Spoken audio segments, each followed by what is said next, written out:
Hello అండి. అందరికీ నమస్కారం. ఈరోజు మళ్ళీ ఒక మంచి కథతో మీ ముందుకొచ్చేసాను. కథ పేరు కామేశ్వరమ్మ కాశీయాత్ర. ఈ కథను రచించిన వారు వాణిశ్రీ గారు. ఇంకా కథ మొదలుపెట్టేస్తున్నానండి.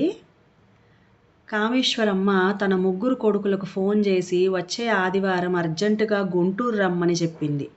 పెద్ద కొడుకు సుబ్బారావు ఫార్మసిస్ట్గా ఏలూరు గవర్నమెంట్ హాస్పిటల్లో పనిచేస్తున్నాడు.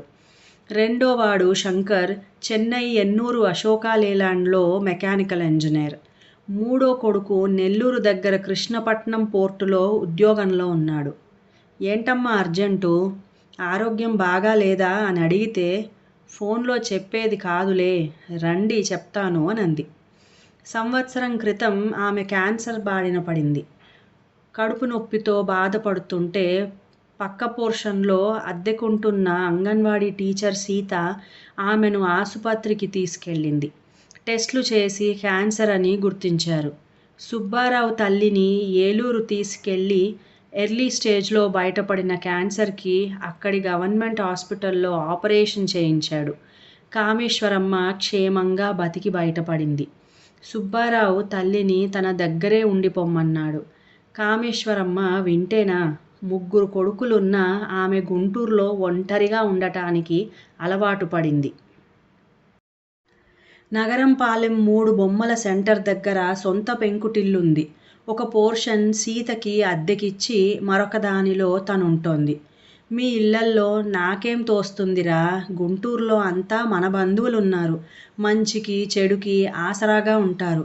బంధువుల ఇళ్లకు శుభకార్యాలకు అశుభకార్యాలకు వెళ్ళొస్తుంటేనే చుట్టరికాలు నిలబడేది అంటూ ఏవేవో కుంటి సాకులు చెప్తూ ఉండేది. తల్లి ఎందుకు రమ్మన్నదో, జబ్బు తిరగబెట్టిందో ఏమో అని ఆందోళన పడుతూ ముగ్గురు కొడుకులు వచ్చారు. కామేశ్వరమ్మ తన మనసులోని కోరిక బయటపెట్టింది. మీకు శొంఠి శేషమ్మ తెలుసుగా, అగ్రహారంలో మా ఇంటి పక్కనే ఉండేది. 1వ క్లాసు నుంచి నాతో పాటు చదువుకుంది. పిల్లలంతా ఎక్కడెక్కడో ఉన్నారు. ఇప్పుడు కాశీలో ఒక ఆశ్రమంలో చేరింది. చివరిదాకా అక్కడే గడుపుతుందట. కాశీలో కన్ను మూస్తే సరాసరి కైలాసానికే పోతారట గదా, అందుకు కామేశ్వరమ్మ చెప్పుకుపోతోంది. సరేనమ్మా, ఆ శేషమ్మ సంగతి ఇప్పుడు మాకెందుకు చెప్తున్నావు? మమ్మల్ని అర్జెంటుగా రమ్మన్నది ఎందుకు? పెద్ద కొడుకు సుబ్బారావు అసహనంతో అడిగాడు. అదేరా నేను చెప్పబోతున్నది.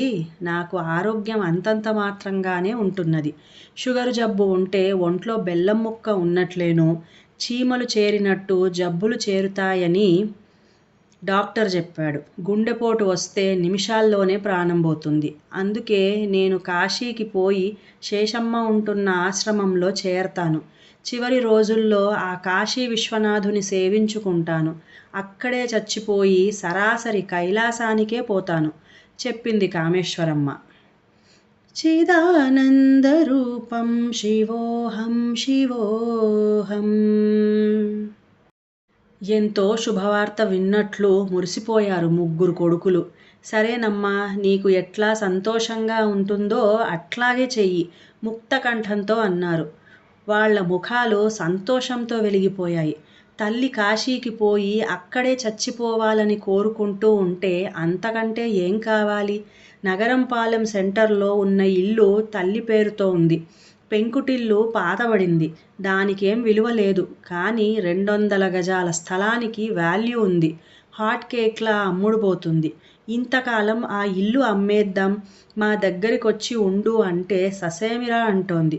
ఇప్పుడిక తల్లి కాశీకి పోతే ఇల్లు అమ్మేసి ఆ డబ్బు ముగ్గురూ పంచుకోవచ్చు. కాశీలో ఆశ్రమానికి నెల నెల డబ్బు కట్టాలి గదా. ఇంకా నాకు మందు మాకులకు డబ్బు అవసరం ఉంటుంది. కాశీలో ఉంటున్నందుకు ఆ విశ్వేశ్వరుడికి పూజలు పురస్కారాలు కళ్యాణాలు వగైరా చేయిస్తేనే కదా పుణ్యం దక్కేది. మీరు ముగ్గురు నెల నెల తలో 10,000 నాకు బ్యాంక్ అకౌంట్లో వేస్తూ ఉండండి. ఫోన్లో ఇంత వివరంగా చెప్పడం కుదరదు కనుక మిమ్మల్ని రమ్మన్నాను. అదిరిపడ్డారు ముగ్గురు కొడుకులు. పక్కకి పోయి గుసగుసలాడుకున్నారు. ఈవిడ కాశీకి పోయి ఎంతకాలం ఉంటుందో ఆ దేవుడికే తెలియాలి. అంతకాలం డబ్బు పంపాలా? ఇదేం ఫిట్టింగు? అమ్మా, నువ్వు ముసలమ్మవైపోయినా చింత చచ్చిన పులుపు చావనట్టు నీకు కోరికలు చావలేదు. కాశీ యాత్రకి పోయి తిరిగి రావాలి గాని అక్కడ ఆశ్రమంలో చచ్చేదాకా ఉండటం ఏంటి? ఆ శేషమ్మ పిచ్చిదాన్లా ఉంది. ఆమె ముసల్దే గదా, నీకేం తోడుగా ఉంటుంది? ఇక్కడైతే ఏం జరిగినా ఫోన్ చేస్తే గంటల్లో వచ్చి వాళ్తాం. అర్థం చేసుకో. కాశీ ఆశ్రమం ఆలోచనలు మానుకో. తల్లి మీద దాడి చేశారు కొడుకులు. కామేశ్వరమ్మ కొడుకుల మాటలు పట్టించుకోని దానిలా నిర్లక్ష్యంగా చూసింది. మీరు ఏమైనా అనుకోండి, ఏమైనా చెప్పండిరా, నేను కాశీకి పోయి ఆశ్రమంలో చేరాల్సిందే. అక్కడే చచ్చిపోయి కైలాసానికి పోవాల్సిందే. ఎవరెంత మొత్తుకున్నా తన అభిప్రాయం మారదని శషబిషలు లేకుండా కుండబద్దలు కొట్టింది కామేశ్వరమ్మ. కాశీలో చచ్చిపోతే కైలాసానికి పోతారని నీకు చెప్పింది ఎవడే? ఆ నందంగాడేనా? వాడిని పట్టుకుని తన్నాలి. ఆవేశపడిపోయాడు పెద్ద కొడుకు సుబ్బారావు. నందం శాస్త్రి సుబ్బారావుకి చిన్ననాటి స్నేహితుడు. అతను తండ్రి నుంచి వారసత్వంగా వచ్చిన పౌరోహిత్యం చేస్తున్నాడు. రామశాస్త్రి నగరం పాలెం వచ్చినప్పుడల్లా కామేశ్వరమ్మ ఇంటికి వచ్చి పలకరించి యోగక్షేమాలు కనుక్కుంటూ ఉంటాడని, పళ్ళు పలహారాలు ఇస్తుంటాడని మురిసిపోతూ చెప్తూ ఉంటుంది. అతడే తల్లికి ఇదంతా నూరిపోసి ఉంటాడని సుబ్బారావు అనుమానం. నాకు ఒకరు చెప్పేదేంటిరా, టీవీల్లో స్వాములు రోజూ ప్రవచనాలు చెప్తూ ఉంటేను వాళ్ళంతా తెలివి తక్కువ దద్దమ్మలా? మీకు నమ్మకాలు లేకపోతే పోయినాయి, నా నమ్మకం నాది. ఇప్పుడే కదరా అన్నారు నీకు ఏది సంతోషం కలిగిస్తే అది చెయ్యమని. జీవిత చరమాంకంలో కాశీలో గడపడం, అక్కడే శివైక్యం చెందడం కంటే సంతోషం ఇంకేముంటుందిరా? డబ్బులు పంపమని అడిగానని ప్లేట్లు ఫిరాయిస్తున్నారు, ఉక్రోషంతో అంది కామేశ్వరమ్మ. కథ అడ్డం తిరిగింది. తామెంత చెప్పినా తల్లి కాశీయాత్ర మానుకోదనే విషయం వాళ్ల బుర్రలకెక్కింది. అమ్మా, నీకు సంవత్సరాల తరబడి నెల నెల 10,000 డబ్బు పంపడం మా వల్ల కాదు. ఇంటి అద్దెలు, కరెంటు ఛార్జీలు, పిల్లల చదువులకు మాకొచ్చే జీతం బొటాబొటిగా సరిపోతుంది. పప్పులు, ఉప్పులు, నూనెలు, కూరగాయల రేట్లు ఆకాశమంటుతున్నాయి. అయినా ఒక్కదానికి నెలకి 30,000 ఖర్చా? అదేమన్నా ఏసీ ఆశ్రమమా, లేకపోతే 5 స్టార్ హోటలా? కాశీలో ఉచిత సత్రాలు చాలానే ఉంటాయి కదా, వాటిల్లో ఉండొచ్చుగా. తమ డెసిషన్ చెప్పారు కొడుకులు. కామేశ్వరమ్మకు అంతులేని కోపం ముంచుకొచ్చింది. ఇంత బతుకు బతికి చివరకు సత్రంలో ఉండమంటారా? వృద్ధాప్యంలో తల్లి కోరిక తీర్చలేని కృతజ్ఞులు అనుకుంటూ ఆవేదన చెందింది. పొండిరా పొండి, మీ డబ్బులు నాకేం అవసరం లేదు. ఎట్లా జరగాల్సి ఉంటే అట్లా జరుగుతుంది. నేను ఈ ఇంట్లోనే చావాలని దేవుడు రాసి పెట్టాడేమో అని మండిపడింది. నవమాసాలు మోసి కనిపెంచిన తల్లి కోరికను తీర్చలేని దౌర్భాగ్యులైన కొడుకులు ఉండి ఏం ప్రయోజనం? కలియుగంలో కొడుకుల ప్రవర్తన ఇంతే కాబోలు అనుకుంది కామేశ్వరమ్మ. తల్లి కళ్ళు చెమ్మగిల్లడంతో కొంచెం కంగారు పడినా వెంటనే సర్దుకున్నారు కొడుకులు. తల్లికి ముసల్తనంలో చాదస్తం పెరిగిపోయింది. తాము డబ్బు పంపడానికి ఒప్పుకోకపోతే ఇంకేం చేస్తుంది? చచ్చినట్టు ఇక్కడే ఉంటుంది అని డిసైడ్ అయ్యారు. అక్కడి నుంచి నెమ్మదిగా జారుకున్నారు. కానీ తల్లి ఏ విషయాన్నైనా చాలా సీరియస్గా తీసుకుంటుందని వాళ్లకు తెలియదు. కొంతకాలం తర్వాత కామేశ్వరమ్మ ఇల్లు ఖాళీ చేసింది. ఇంట్లో పాత సామాను బీదా బిక్కీలకు పంచిపెట్టింది. మంచం, కుర్చీలు, టీవీ వంటివి పక్క పోర్షన్లో అద్దెకుంటున్న సీత తీసుకుంది. ఆమె ఖాళీ చేసిన పోర్షన్ను పొగాకు కంపెనీలో మేస్త్రీగా పనిచేస్తున్న పానకాలుకి అద్దెకిచ్చింది. కాశీలో తనకు నెల నెల బ్యాంకు ఖాతాలో అద్దె డబ్బులు వేసేట్టు ఒప్పందం చేసుకుంది. బంధుమిత్రులందరి దగ్గర ఇదే చివరి చూపు అంటూ కన్నీళ్లు పెట్టుకుని వీడ్కోలు తీసుకుంది. ఆ విధంగా గుంటూరులో పుట్టి పెరిగిన కామేశ్వరమ్మ కథ మలుపు తిరిగి కాశీలో తేలింది. శొంఠి శేషమ్మ ఉంటున్న ఆశ్రమంలో సెటిల్ అయిపోయింది. తల్లి కాశీయాత్రకు వెళ్ళిపోయిందన్న సంగతి కొడుకులకు తెలియదు. కొడుకుల మీద కోపంతో వెళ్ళేటప్పుడు చెప్పలేదు.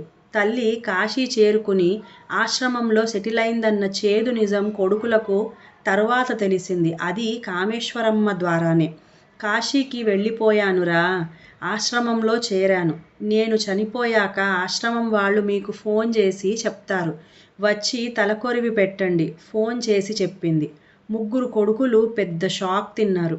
తర్వాత తేరుకున్నారు. డబ్బు పంపాల్సిన బాధ తప్పినందుకు సంతోషించారు. ఏదో సాదాసీదా ఆశ్రమంలో చేరి ఉంటుంది, గుంటూరులో ఉన్న ఇంటి అద్దెలతో మెయింటెనెన్స్ చేసుకుంటూ ఉంటుందని సంతృప్తి చెందారు. కానీ తర్వాత వాళ్ళకి సెకండ్ థాట్ వచ్చింది. తల్లి ఎటూ గుంటూరు ఇంట్లో ఉండటం లేదు, ఆ ఇల్లు అమ్మేస్తే లక్షల్లో డబ్బు వస్తుంది కాబట్టి ఆమె అడిగినట్లుగా నెలకి 30,000 పంపినా నష్టమేముండదు అని ఆలోచించారు. అమ్మా, ఇంటి కాగితాలు ఎక్కడ పెట్టావు? అద్దెకుంటున్న సీతకు గాని ఇచ్చావా? పెద్ద కొడుకు సుబ్బారావు అడిగాడు. ఎందుకురా ఇప్పుడు ఇంటి కాగితాల సంగతి? ప్రశ్నించింది కామేశ్వరమ్మ. నువ్వు ఇక గుంటూరు రావు గదా, ఇల్లు అమ్మేద్దామమ్మా. కామేశ్వరమ్మ మండిపడింది. ఆ ఇంటిని నేను బతికున్నంత వరకు అమ్మే పని లేదు. నాకు ఆ ఇల్లే ఆధారం. నేను చచ్చిపోయాక అమ్ముకోండి, అప్పుడు కాగితాలు మీకు వచ్చే ఏర్పాటు చేశాను అంది. తల్లి చెప్పింది అర్థం కాలేదు కొడుకులకు.